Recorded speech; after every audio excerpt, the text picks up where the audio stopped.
Hi YouTube, this is FocusedSpender, and today I'm going to talk to you about my debt snowball, which is baby step number 2 in Dave Ramsey's book, The Total Money Makeover. Now, I should point out that some of the things that I did in my debt snowball may seem controversial, especially according to many financial advisors, but these are the things that Dave suggested.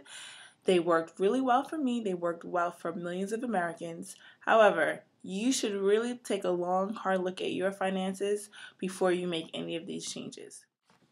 Okay, so let's get started on what I did during my debt snowball.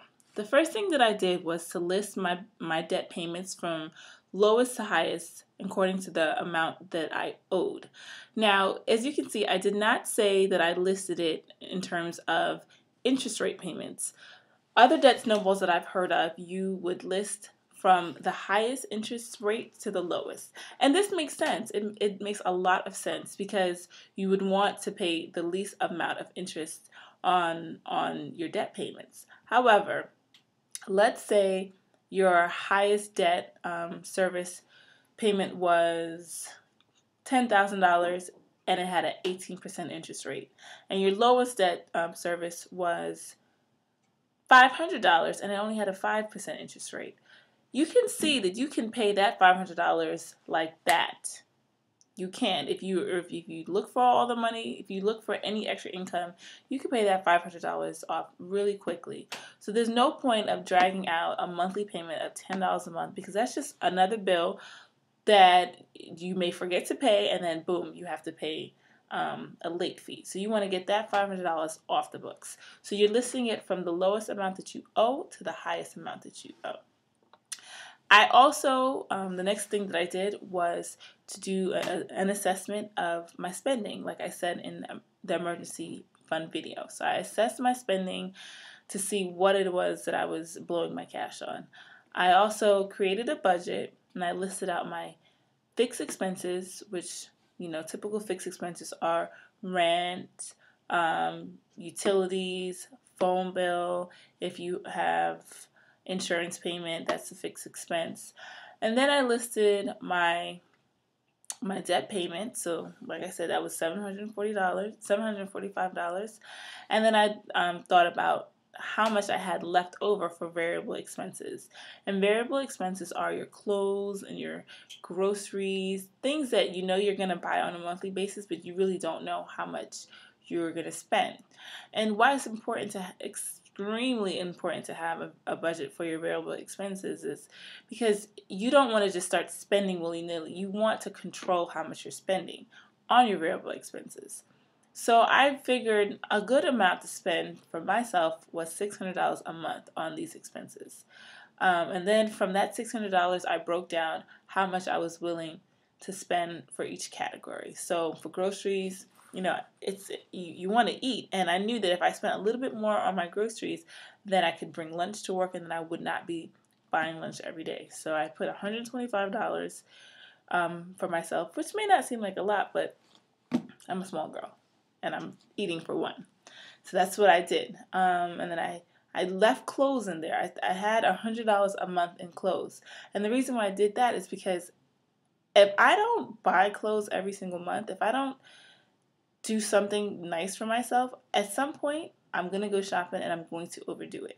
If you know there's something that you're going to overdo and you like to spend your money on, don't deprive yourself. One, you need clothes, but two, if it's like when you're on a diet and you don't eat chocolate because you're on this diet. The second you have an opportunity to have chocolate, you're going to overdo it. So you want to make sure that you budget in the things that are important to you so that you don't feel deprived and you don't cheat.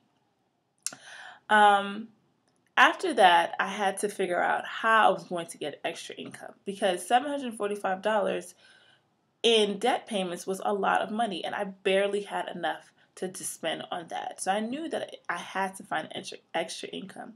So that is where I got the part-time job. I was getting paid $15 an hour. I worked about 4 hours a week, so that was $60 a week, $240 a month. The other thing that I did to find extra income, which I said is very controversial, I stopped contributing to my IRA. I had a private IRA, not through my job, and I only was paying $25 a month. So that was $50 a month that I had extra to put towards my debt. The most controversial thing that I did was to stop contributing to my 401k. I believe I was only doing $50 a month. I'm sorry, $50 a paycheck. So that was $100 a month extra that I had to spend in my debt. And it is controversial because I know how important it is to save for retirement. I had been all about my 401k and my IRA for years. I actually had an IRA before I had the opportunity to have 401k through my place of employment. So I always knew that was really important. After I read Susie Orman's Young, Broke, and Fabulous, I was like, I have to save. You know, the interest was going to be compounded. I have to save. I have to save. And every month I think to myself, maybe I should go back and start contributing. But I know that I'm paying off my debt like crazy. So once I do, I will be doing the max 15%, and I'll be right back on track. Other things that I did, like I said in my previous video, I had a medical loan of $4,500. And when we had our benefits meeting for the year at my job, they spoke to us about flexible spending accounts, which is an excellent opportunity. If you have the opportunity to have a flexible spending account, which I'll talk about at another time, you must do it.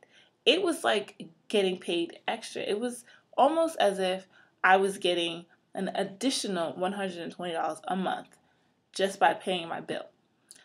So that gave me extra income towards my bills. And once I found this extra money and I restructured my budget and I controlled my spending, instead of having $745 a month to pay to spend on my debt, I now had $1,100 a month. Crazy. That's an additional $300, $355, something like that, to spend on my debt, which was absolutely insane. So when I listed out my debt from lowest to highest, my first bill was $817. And like I said, I did have money in savings, so I just took the money from the savings account and I paid that bill off. No more credit card bill. Then I had a student loan that was pretty small. It was about $3,000. Doing the extra $400 a month and using some money from my savings, I was able to pay that off in 5 months. And then I had my student loans, and then I had my medical loan. I just want to talk a minute about why the debt snowball works. Because you're not paying off based on interest rates and you're paying off based on amount owed, you're basically gaining a mental victory. You're saying, wow, I just paid off a $400 credit card. Wow, I just paid off a $700 credit card. This is great. Wow, I just paid off, and you get so excited. You get so excited. It seems crazy, but I actually get excited when I send a check to Sally Mae. I get so excited because in a few days I look at how much I owe and it's like $1,000 less, it's $2,000 less, and it's just getting smaller and smaller so quickly. My largest student loan, which I have not started attacking yet, in 2.5 years, it's probably gone down to $700. And if I had just been paying all of my bills, paying the minimum, especially my student loans, I would have been paying these bills off for the next 20 or 30 years of my life. And I remember when I got that first letter and they told me how long I would be paying, I thought, by the time I finish, my kids, and I'm not even a mother yet, my kids will be in college. And I thought, this is crazy. This is crazy. So now that I know that in a 1.5 years, I'll be totally out of debt, I'm just so excited. I want everyone else to be excited. So just go ahead and try. There's nothing to lose besides your debt. Literally, all you can lose in doing this is your debt. So good luck. Bye.